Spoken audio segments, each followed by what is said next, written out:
Joining us now from Tehran, we have Professor of University of Tehran, Fouad Izzadi, joining us to offer some more insight on this recent nomination of Iran as a vice president of the 78th UN General Assembly. Professor Izzadi, what's the significance to this? Well, it's a sign that the United States is a country in decline. Maybe 5 years ago, 10 years ago, generally, if the United States delegation at the UN wanted to achieve something, it was not very difficult for them to manage to do that. They have been trying to isolate Iran, and they have failed.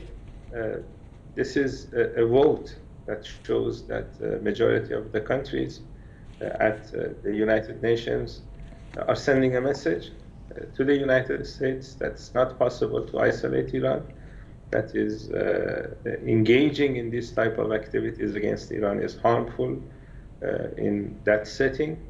We have that 2231 UN resolution that the United States is not following after the Trump administration left the nuclear agreement.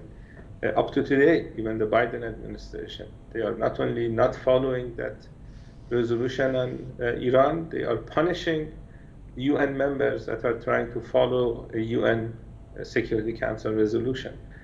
So countries get tired of this type of behavior, and they send signals to the rogue nation that's engaging in this type of activities, and that's the United States.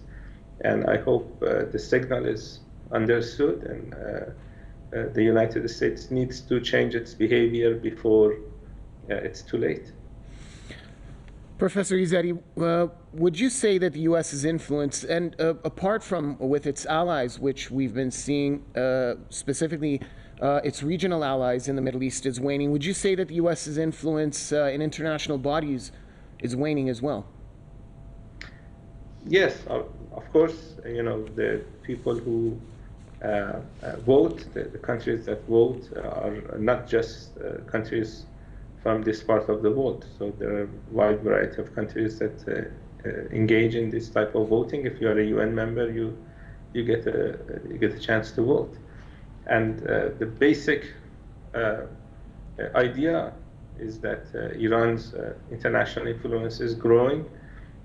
There are generally a number of candidates for a single seat, and the fact that Iran managed to win in that election and there were others that did not get enough vote shows the growth in terms of Iran's international influence, and that is good news for Iran. That's good news for all the countries that are resisting U.S. hegemony.